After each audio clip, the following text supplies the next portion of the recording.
아멘. 감사합니다. 하나님의 말씀은 사무엘하 18장입니다. 사무엘하 18장 28절에서부터 33절입니다. 같이 읽도록 하겠습니다. 시작. 아히마아스가 외쳐 왕께 이르되 평강하옵소서 하고 왕 앞에서 얼굴을 땅에 대고 절하며 이르되 왕의 하나님 여호와를 찬양하시로소이다.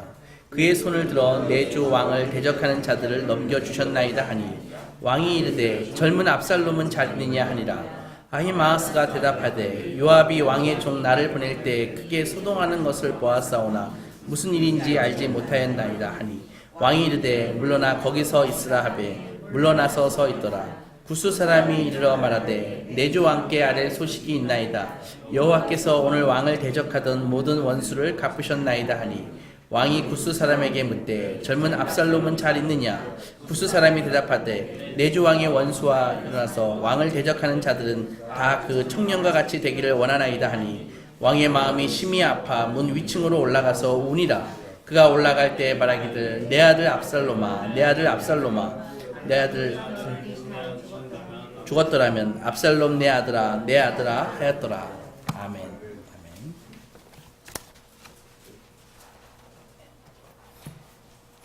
2주 연속으로 숙제를 내드렸습니다. 사무엘하 16, 17, 18장을 읽어오시라고요. 안 그러면 이 스토리가 길기 때문에 말씀을 바로 이해할 수 없습니다.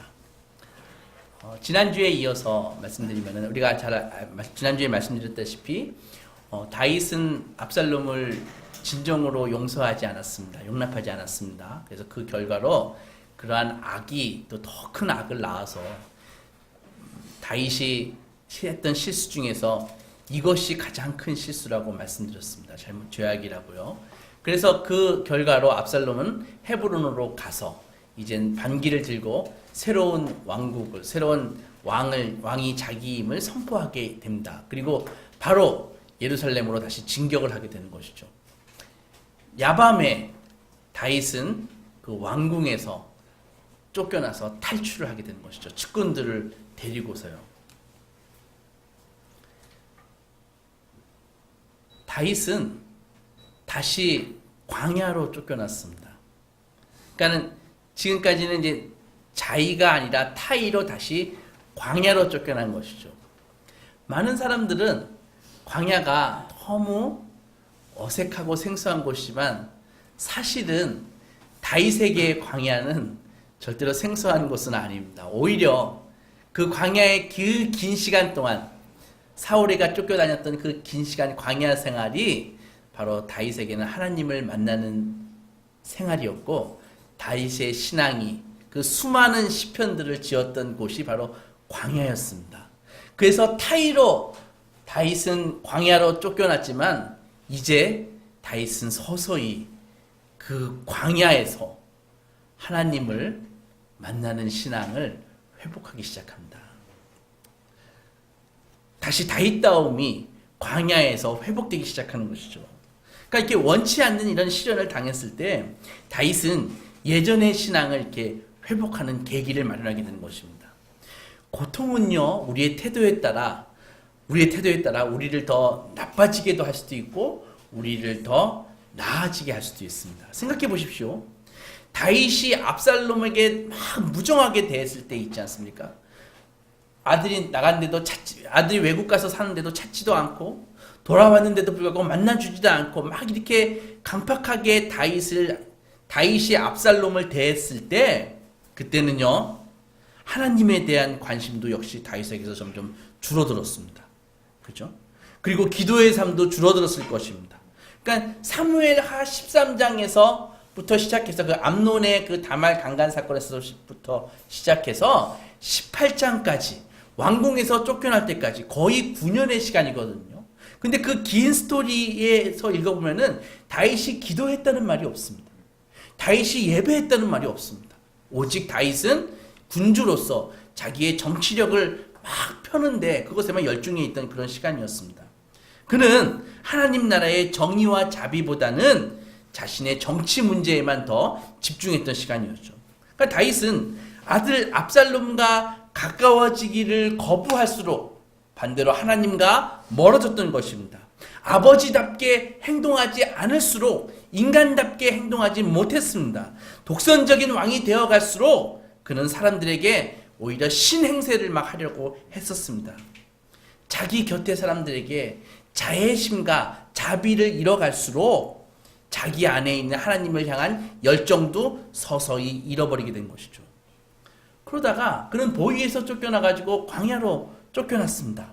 이제는 왕노릇 하려는 이런 군중 생활이라는 이런 그 껍데기가 다 벗겨지고 솔직히 순전히 그 자신과 하나님과 딱 남은, 하나님 앞에 정말 벌거벗고 선 자신으로 설 수밖에 없는 그런 시간이 타이로 다윗에게 찾아왔습니다.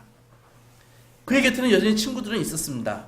그러나 광야에서 그는 비로소 언제나 사랑해 왔지만 잃어버렸던 그것을 되찾을 수 있었습니다. 그것은 바로 다윗다운 삶이었습니다. 다윗은 광야에서 영성을 다시 회복했습니다.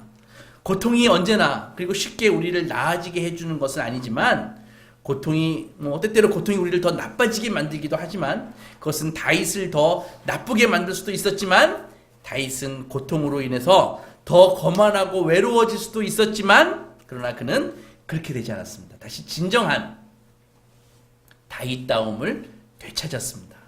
겸손하고 기도하고 자애로운 다윗으로 다시 돌아온 것입니다. 이러한 회복 하나하나를 보여주는 이야기가 있습니다.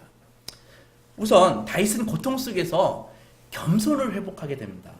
자기 자신을 되찾는데 이 왕궁에서 이제 갑자기 야밤에 막 측근들을 데리고 막 도망가는데 거기에 한 사람이 멀리서 따라붙기 시작합니다. 그 사람은 사울 집안 사람이었습니다. 다윗의 집안에 의해서 몰락된 사울 집안 사람이었었는데 이름이 시므이였습니다. 그 나이도 젊지 않은 그분이 다윗이 막 도망가는데 쫓아가면서 갑자기 돌을 들어가지고 다윗을 던지기 시작합니다. 흙먼지를 날리고요. 그러고서 다윗을 저주하기 시작합니다. 뭐라고 했을까요? 이 썩꺼져라, 이 쓸모없는 늙은이야, 이 살인마 같으니라고, 이 더러운 늙은이 하면서 온갖 자기가 할 수 있는 모든 욕을 동원해가지고 다윗을 막 욕하기 시작합니다. 돌을 던지면서요. 아마도 돌보다는 그 시므이의 한마디 한마디의 그 독한 독설이 다윗의 심중에 팍팍 꽂혔을 것 같습니다. 이 썩어빠지고 아둔한 더러운 놈 같으니라고 온갖 욕을 막 해드는 거예요. 도망가는 처지였지만 장군들이 뒤따르고 있지 않았습니까? 역전의 용사들이요. 그 중에서 정말 싸움이라면 둘째가라면 서러워할 아비새 장군이 당장 발끈했죠. 폐하, 저 죽은 개 같은 인간을 당장 목을 베게 허락하여 주시옵소서. 내가 왕을 모욕하는 것을 더 이상 용납할 수 없습니다. 하니까 다윗의 태도가 의외예요. 놔두십시오. 놔둬라. 그러고 이런 말을 합니다. 시므이가 옳다. 그는 사실을 말하고 있는 것이다. 이 밤에 그는 하나님의 말씀을 내게 선포하고 있는 것이다. 하나님이 그로 하여금 나를 저주하게 했다. 이렇게 말씀하시는 것이죠. 시므이는 단지 하나님의 저주를 대신하는 것일 뿐이다. 이렇게 얘기하고 있습니다. 그를 놔둬라. 오히려 그는 지금 나에게 설교를 하고 있는 것이다. 나를 향해서 선포되는 저 시므이의 저 독설은 하나님의 말씀이다. 이렇게 얘기하고 있습니다. 다윗은 아무리 망가졌어도 그는 신앙인이었습니다. 그의 마음속 깊이 숨어있던 하나님에 대한 신앙이 다시 살아나기 시작했습니다. 시므이의 저주와 선포는 다윗을 자기 자신으로 다시 돌아오게 했습니다. 그가 회복한 모습은 정말 하나님만 의지해서 초원에서 양을 치던 목동의 모습으로 다시 돌려놓았고요. 그리고 사울의 그 극한 탄압과 지긋지긋한 그 추격에서 도망다니면서 그 도망자에서 광야에서 그 하나님의 그 사울의 그 추격에도 불구하고 하나님은 나의 목자시고 하나님은 나의 피할 바위시고 나의 반석이십니다라고 시를 읊어냈던 시인의 그 영성으로 다윗을 되돌려 놓았습니다. 시므이의 그 독설이, 그 도망했던 그 도망자의 그 모습이 다윗의 그 옛날 모습으로 돌려놨습니다. 그는 현재 자기의 모습을 깨달았습니다. 그가 범한 모든 잘못이 주마등처럼 흘러갔을 것입니다. 그가 저버리고 무시했던 많은 사람들의 얼굴들이 지나갔을 것입니다. 그리고 그는 이제는 진실과 대면하게 됐죠. 자기 역시 다른 사람과 그동안 자기가 무시했던 모든 사람과 다를 바가 없는 사람이다. 나는 이제 왕이 아니라 하나님 앞에선 자기 모든 인생의 본질인 죄인으로서 자기 자신을 깨달을 수 있었던 것입니다. 나의 정체성은 왕이 아니야. 나는 죄인이야. 이것을 깨달은 것입니다. 그리고 자기 자신은 오직 하나님의 자비에 의해서만 살 수밖에 없는 존재라는 것을 처절하게 깨닫게 된 것이죠. 시므이의 저주는요, 다윗의 모든 껍질을 다 벗겨냈습니다. 그의 영혼을 노출시켰습니다. 그리고 오히려 다윗은 시므이의 저주가 자신을 향한 하나님의 말씀이게 했습니다. 누구나 저주를 듣는다고 그것을 하나님의 말씀으로 받는 것은 아닙니다. 다윗이기에, 그가 신앙이 있었기에 그 시므이의 저주를 이것은 나에게 주시는 하나님의 말씀이다, 이렇게 받을 수 있었던 것이죠. 자신을 향한 하나님의 책망으로 깨달았습니다. 그는 고통을 자비와 은혜와 사랑의 하나님을 만나는 계기로 삼았던 것이죠. 하나님께로부터 멀리 떠나갔다가도 다시 되돌아오는 이 복원요, 여러분, 이것이 중요한 것입니다. 이것이 바로 다윗이 신앙인이고 다윗의 위대한 점입니다. 누구나 하나님을 멀리 떠날 수 있습니다. 아니, 지금 멀리 떠난 분들도 계실 수 있습니다. 그러나 다시 돌아올 수 있는가? 그것이 다윗에게 중요한 것이죠. 철저히 망가진 것 같았지만 고통 속에서 다윗은 기도를 회복했습니다.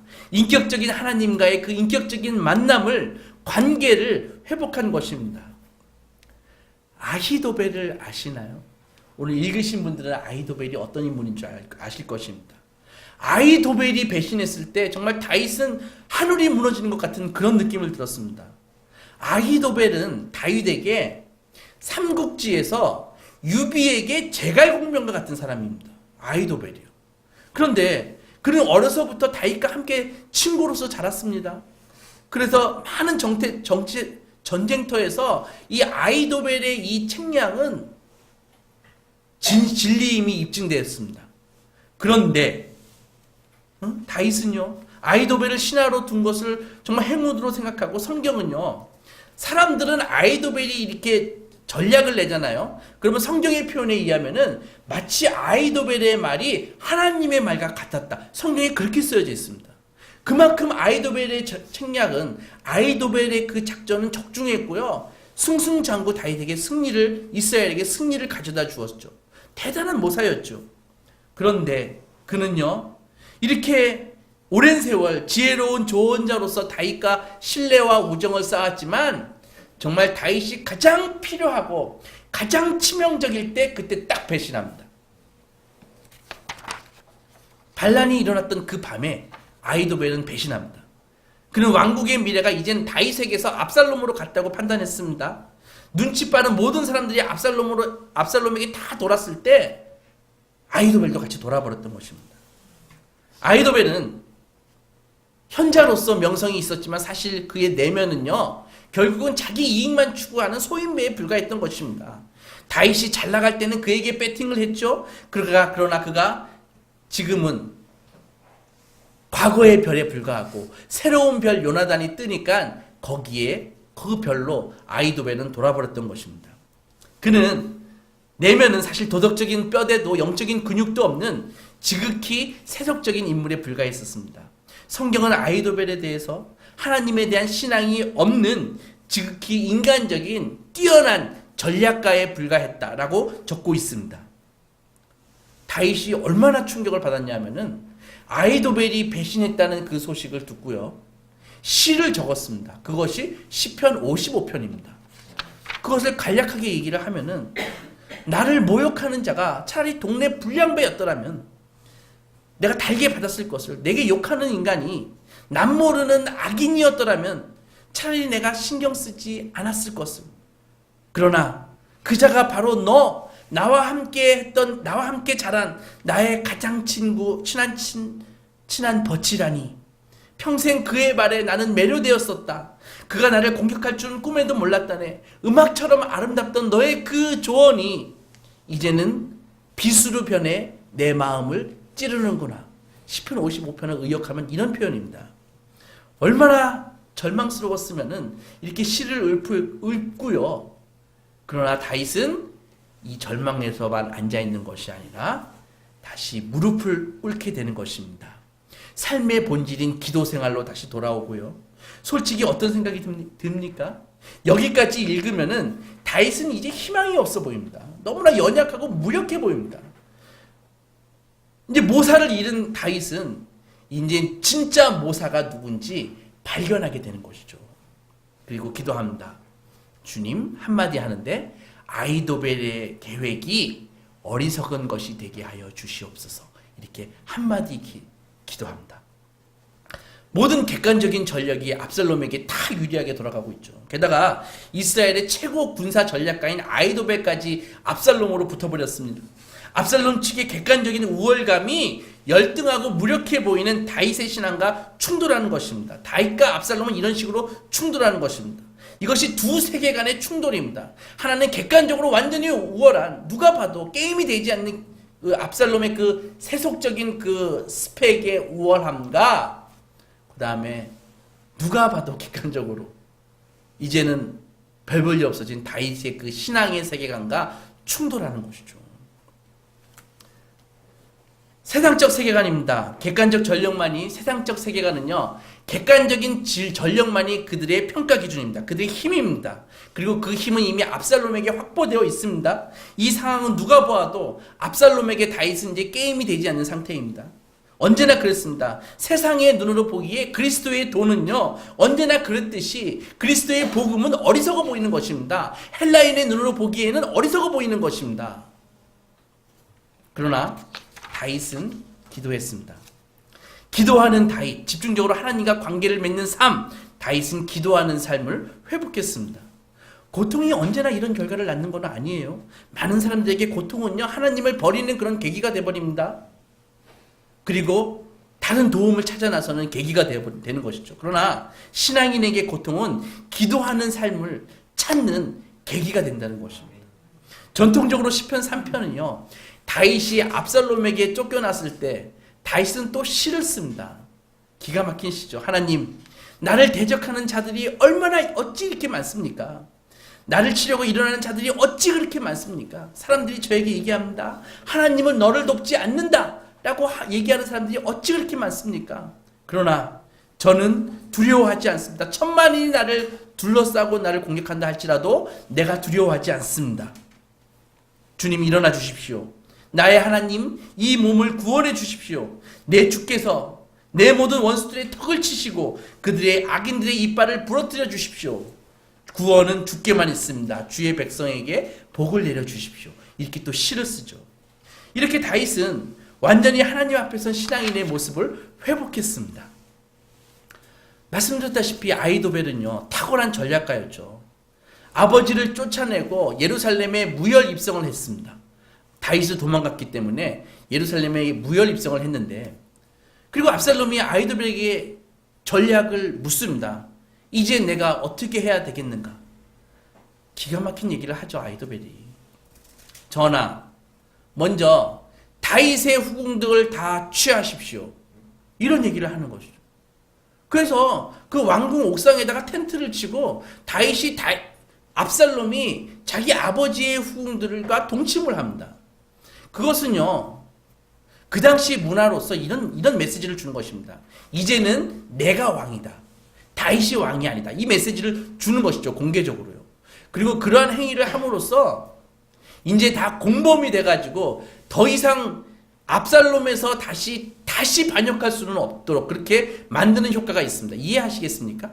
그 안에 같이 함께 그 일을 벌였던 모든 신하들은, 반란의 세력들은 다시 반기를 둘 수는 없습니다. 압살롬에 대해서 이미 다윗이 도저히 용납할 수 없는 짓을 했기 때문에 그들은 이제는 어떻게든지 압살롬과 같이 갈 수밖에 없는 그런 효과가 있는 것입니다. 그러나 명백히 그것은 하나님 앞에 폐륜입니다. 아버지 앞에 있을 수 없는 짓이죠. 압살롬은 아히도벨의 이 제안을 따릅니다. 물론 이것은요, 더 성경을 앞에 읽어보면은 하나님의 그 심판 중에 하나였습니다.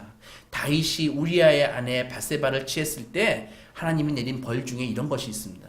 네가 나를 무시하고 나를 멸시하고 우리아의 아내 밧세바를 취했냐? 너는 은밀히 이 일을 해냈지만 너는 앞으로 너의 아내는 백주에 이런 일을 당할 것이다 라고 예언을 하시거든요. 그러니까 그것의 예언의 성취 중에 하나인 것입니다. 이 장면은요. 아무튼 그 다음에 이제 압살롬은 군사회의를 주최를 하죠. 그래서 주최한 군사회의에서 군사 아히도벨에게 물었습니다. 어떻게 하면 다윗의 숨통을 끊어놓을 수가 있겠소? 지금 다윗이 도망가고 있는데. 그때 아히도벨이 주저없이 준비된 전략을 내놓습니다. 전하, 지금 이 밤에 저에게 12,000명의 병력을 주십시오. 그러면 제가 바로 저 도망가고 있는 다윗을 추격해서 두렵게 해서 다윗만 제거하고 다윗만 쳐 죽이고 나머지를 다 데리고 오겠습니다. 이렇게 얘기했거든요. 이것은 아주 시적절한 제안입니다. 만약에 이것이 이루어졌다면 다윗은 그 밤에 죽었습니다.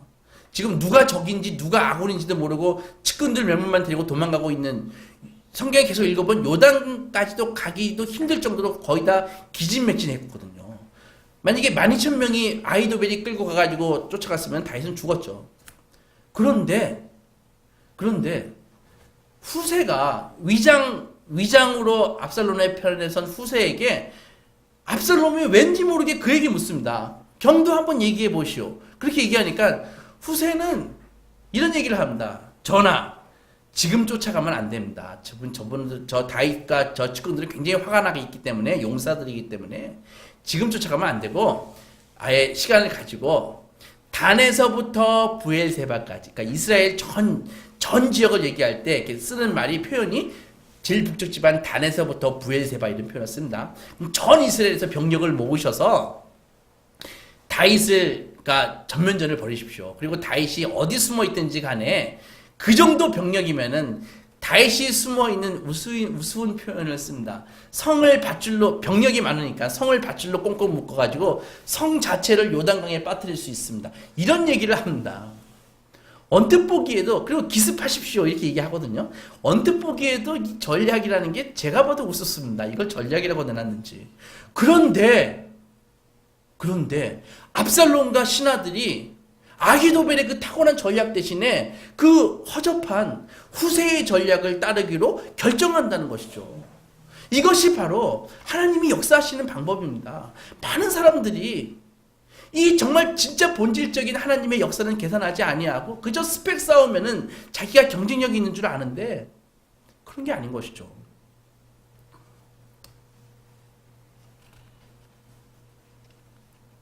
성경은요, 하나님께서 압살롬에게 화를 내리시기 위해서 아히도벨의 좋은 계략을 물리치라고 명령하셨다 이렇게 표현되어 있습니다.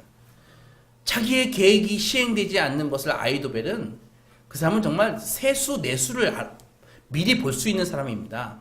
벌써 이 게임은 틀렸구나, 압살롬 저거 안 되겠구나, 벌써 아히도벨만 유일하게 아는 거예요. 그래서 자기가 노새를 타고, 노새는 그 당시 이제 귀족들이 타는 그런, 요즘 같으면 좋은 승용차예요. 노새를 타고 자기 고향으로 가가지고 짐을 다 정리하고 목매달아 죽어버립니다. 잠깐이나마 그는 압살롬의 군사로서 나름 새로운 이스라엘을 꿈꾸었을지 모르겠습니다. 그러나 그것은 철저히 인본주의적인 발상인 것이죠. 자기의 그 이상과 꿈이 곧 자기의 정체성입니다. 세상이 그런 것입니다. 자기의 비전이 자기인 것입니다. 그러므로 자기의 비전이 무너지게 될 때는 자기가 존재가 있을 필요가 없는 거예요. 그래서 이렇게 자살하고 그런 것입니다. 정확하게 아히도벨의 모습을 보면서 하나님 없는 인생들의 모습을 정확하게 반영하고 있는 거예요. 자기의 비전이 자기가 정체성이기 때문에 그게 무너지게 되면 견딜 수가 없는 것입니다. 있을 이유가 없는 것이죠. 그런데 다윗은 어떻습니까? 그렇게 망가지고 죄짓고 해도 다윗의 정체성은 그 나라와 그 의거든요. 하나님 나라거든요. 그러므로 자기의 정체성이 하나님이기 때문에 하나님이 무너지지 않는 이상은 자기는 아무리 망가져도 언제든지 돌아올 그런 공간이, 하나님이라는 그런 대상이 있는 것이죠. 그것이 신앙인의 강력함이 있는 것입니다. 세상 사람들이 도저히 이해할 수 없는 그게 바로 신앙의 힘인 것입니다. 여러분, 하나님의 나라와 하나님의 의를 정체성으로 삼으십시오. 그거 무너질 일은 없지 않습니까? 내 꿈은요, 저도 꿈을 한때 꾸어봤지만 어려워요. 잘 안 돼요. 제가 무슨 능력이 있고 또 제 꿈은 다른 사람의 꿈과 많이 부딪힐 가능성이 아주 큽니다. 하나님의 비전만이, 그 나라와 그만이 안전한 우리의 영광이고 정체성이 돼야 되죠. 압살롬이 반란을 일으키고 다윗이 도주하는데도 며칠이 지나버렸습니다. 며칠이 벌써 흘렀어요. 벌써 이제 다윗은 정비하기 시작합니다. 요단강 동쪽 에브라임 살림 지역에서 전투가 이루어지는데요. 특이해요. 왜 압살롬은 그 많은 병력을 단에서부터 부에세바까지 어마어마한 병력을 모으고 그 대군을 이끌고 왜 숲속에 들어가서 전투를 할까요? 저 전략상으로 전혀 정말 맞지가 않냐는 그런 짓을 막 하게 되는 것이죠. 양쪽 군대가 그 에브라임 숲에서 접전을 벌입니다. 그동안 묵혀두었던 전투 실력을 이제 발휘하기 시작하죠. 다윗이요. 이제 자기의 얼마 있지 않지만 전열을 정비합니다. 그리고 자기의 부대를 세 부대로 나눕니다. 첫째 제1군 주력군은 군대 장관 요압이 이끌도록 했습니다. 그리고 제2군은 요압의 동생이자 역전의 명수인 아비새에게 주었습니다. 그리고 제3군은 그리고 외인 부대 출신 블레셋 가드 출신 이때 장군에게 제3군을 맡겼습니다. 그리고 자기는 1, 2, 3군을 다 통솔하면서 직접 전투에 나가려고 했습니다. 그런데 부하 장군들이 만류했습니다. 전하는 여기 계십시오. 전하는 우리의 10,000명과 똑같습니다. 성경에 표현되면 그렇게 되어 있습니다. 그래서 여기서 계십시오. 다윗이 그 장군들의 말을 받아들이고 한 가지 부탁했습니다. 한 가지만 지켜줘라. 그게 뭐냐 하면은 나를 생각해서라도 저 어린 압살롬을 너그럽게 좀 대해주라. 나머지는 다 알아서 하십시오. 이렇게 얘기했다고요. 그 한 가지면. 근데 그 명령을 위에서부터 아래까지 다 들었어요. 놀라운 일이죠. 그렇게 압살롬이 3년 동안 외국에 있다가 구스랑 달메아트에 있다가 와도 외면했고요. 예루살렘에 돌아와서도 2년 동안 크게 아버지 만나려고 해도 용서도 안 하고 외면했고, 그 다음에 압살롬이 이제 4년 동안 준비를 하거든요. 반란을. 그때도 한 번도 찾지 않았는데, 그리고 반란까지 일으켜서 이제 자기를 쫓아내고, 자기의 정말 용납할 수가 없죠. 자기의 후궁들과 그런 나쁜 짓도 벌이고, 이런 압살롬이었는데도 불구하고, 뜻밖의 압살롬을 너그럽게 대해줘라. 다윗은 이제 비로소 회복이 된 것입니다. 지금 다윗 왕은 수년 전에 사울에게 쫓겨다녔던 것처럼 아들 압살롬에게 쫓겨다니고 있지 않습니까? 그러나 그때는 젊기라도 했죠. 지금은 이제 더 이상 젊지도 않고 나라가 뒤집히고 자기를 죽이려고 안달하고 있는 자는 다름 아니라 그의 아들인데 신하들에게 이렇게 얘기합니다. 나를 생각해서라도 저 어린 압살롬을 한번 용서해 주시오. 너그럽게 대해 주시오. 이렇게요. 우리는 이것을 통해서 다윗이 다 회복되었음을 알 수 있습니다. 그래서 회복이라는 것은 다시 파워를 다시 갖는 것이 아닙니다. 회복이라는 것은 다시 군사력을 다시 정비하는 것이 아닙니다. 진정한 회복은 바로 사랑과 자애를 회복한 그 모습 속에서 다윗이 회복했구나. 이것을 우리가 알 수 있는 것이죠. 더 이상 다윗의 마음 속에 압살롬을 향한 증오의 마음은 없습니다. 그리고 1000년 뒤 예수님이 고난받고 돌아가시기 위해서 올라가셨던 그 길을 다윗은 다시 내려가고 있는 것입니다. 누가 그랬습니다. 올라가는 길과 내려가는 길은 같은 길이라고요. 이미 다윗은 그 시므이의 저주 설교를 통해서 자기가 누구인지 발견했어요. 자기는 왕이, 자기 진짜 존재는, 정체성은 왕이 아니라 하나님 앞에 선 죄인임을 다윗은 발견했습니다. 또 아이도웰의 배반을 통해서 이제 누가 진짜 모사인지 다윗은 철저하게 깨달았어요. 생애 최악의 버림을 받은 경험은 놀랍게도 압살롬에 대한 사랑을 회복하는 계기가 된 것이죠. 에브라임 살림 전투. 그날의 전투는 정말 치열했습니다. 에브라임 전투는요, 압살롬은 전 지역의 백성들을 모았는데 주로 이스라엘 백성들이 몰려들었습니다. 그렇죠? 그리고 유대 백성을 중심으로 한 다윗의 측근들은 같이 다윗과 함께 있었고요. 그 에브라임 그 숲 속에서 전투를 하는데 왜 아까도 말씀드렸다시피 대군을 이끌고 왜 숲속에 들어가서 게릴라전을 하는지 이해할 수 없지만은 아무튼 전투는 숲속에서 벌어졌어요. 그래서 성경의 표현에 의하면은 그 전투에서 2만 명이 죽는데 전투에서 죽은 사람보다 자기네들끼리 서로 죽이고 안 보이니까 자중질환으로 죽은 사람이 더 많다고 적혀 있습니다. 압살롬은 패색이 진짜 그 숲속에서 도망치기 시작합니다. 자기의 그 노새를 타고 전속력으로요.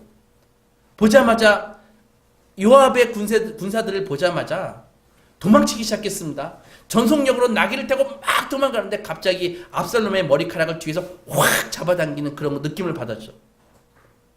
노새는 진행해버리고 보니까는 자기의 그 자랑했던 아름다운 그 머리카락이 나무에 확 엉겨가지고 자기는 대롱대롱 매달린 상태가 돼버렸습니다. 그래도 부하들은요, 다윗의 명령을 기억했습니다. 나를 생각해서라도 압살롬을 너그럽게 대하라는. 그래서 죽이지 않았어요. 그래서 요압에게 보고를 합니다. 근데 요압은 지난번에 말씀드렸다시피 그 사람은 정치인이라 그랬죠. 언제든 그는 다윗을 무너뜨리고 자기가 왕이 될 수 있는 그런 생각을 항상 하는 사람입니다. 주저없이 자기가 쓰던 3개의 단창을 가지고 당장 달려갔죠. 너희들 왜 안 죽였어? 왕이 죽이지 말라고 했지 않습니까? 내가 책임질게 하면서 자기가 가가지고 3개의 준비한 그 단창 가지고 바로 대동대동 매달려 있는 압살롬의 심장을 찔러버립니다. 그리고 함께 간 다윗 그 요압의 그 부관들이 10명이 부관들이 그 다음서부터 아주 난도질을 해버리죠. 그래서 압살롬은 그렇게 죽고 거기에 돌무더기를 해놓지 않습니까? 돌무더기의 의미는 그런 것입니다.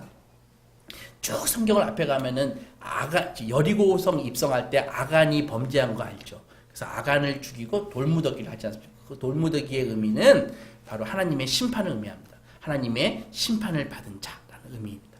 그래서 돌무더기를 쌓았습니다.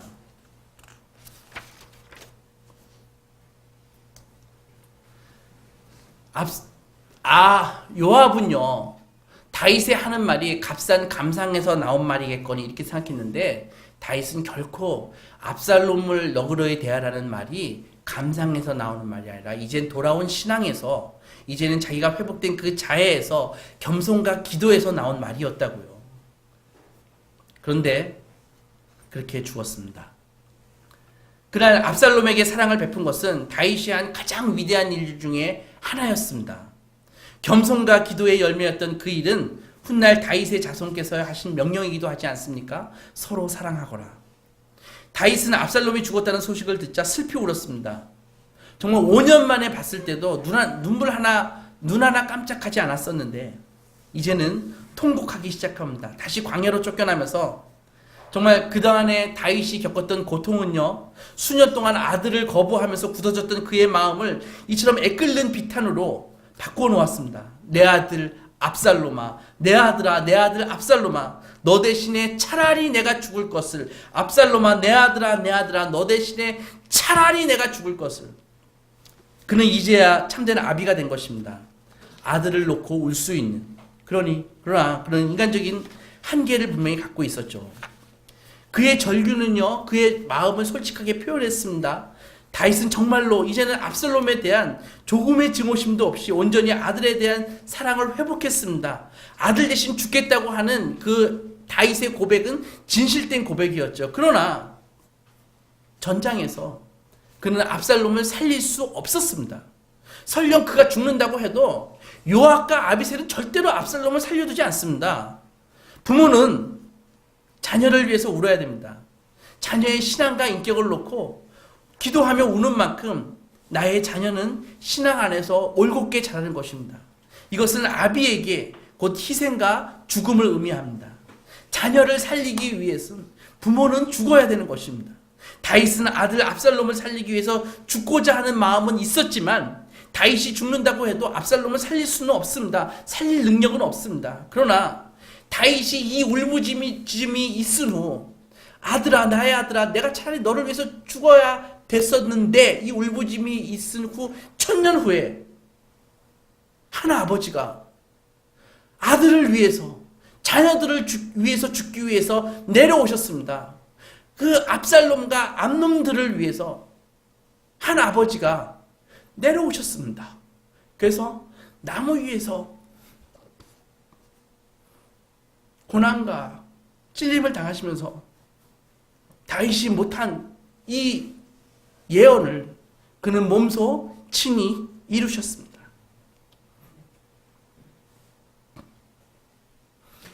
그분은 당신의 수많은 압살롬 자녀들인 압살롬들과 암논들을 살리기 위해서 아비된 당신은 나무 위에서 자신의 자녀들을 대신해서 처절하게 고문당하시고 살이 찢기고 피를 쏟는 고통 가운데 살해되셨습니다. 그리고 자녀들의 죄값을 다 치르신 그분은 수많은 암논들과 압살롬들을 살리셨습니다. 그리고 저와 여러분처럼 예전에 암논과 압살롬이었던 사람들이 이렇게 회복되어서 나를 위해서 죽으신 참된 아버지를 예배하러 이 자리에 앉아 계시는 것입니다. 어버이 주일입니다. 우리의 아버지와 어머니는 다윗과 별반 다르지 않아서 때때로 우리가 보기에 연약하고 부족한 면이 있을 것입니다. 그러나 그분들은 우리를 이 땅에 존재하게 한 그것 하나만으로도 우리의 존경하고 우리의 존경과 사랑을 받으실 만한 분이십니다. 그리고 대부분의 가정에서 그분들의 희생을 딛고 오늘 우리가 여기까지 온 것입니다. 그분들은 대부분 우리들만큼 배우지 못했고 우리들만큼 정보를 많이 알고 있지도 못하십니다. 그리고 그분들의 체력은 더 이상 강하지 않고 우리의 부모님들은 병을 갖고 어제와 오늘이 다르게 연약해지고 계십니다. 부모님들에게 허물이 있다면 그리스도의 사랑으로 용서하십시오. 그리고 우리가 할 일은 그분들을 사랑하고 보듬는 것입니다. 첫째로 그분들의 공로를 기억하십시오. 그리고 감사를 표현하십시오. 또한 물질로 우리의 부모를 돌봐드려야 됩니다. 그리고 가장 중요한 것은 그분들에게 관계에 대한 기쁨을 드리는 것입니다. 우리가 상상하는 것 이상으로 우리의 연로한 부모님들은 외로움과 소외감을 느끼고 계십니다.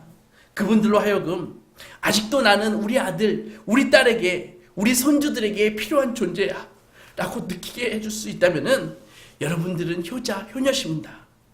이것이 약속 있는 첫 계명입니다. 부모를 공경하는 자 하나님께서 이 땅에서 생명을 오랫동안 풍성하게 인도하실 것입니다. 이 약속 붙들고 부모를 사랑하고 공경하는 믿음의 종들이 되시기 주의 이름으로 축원합니다. 우리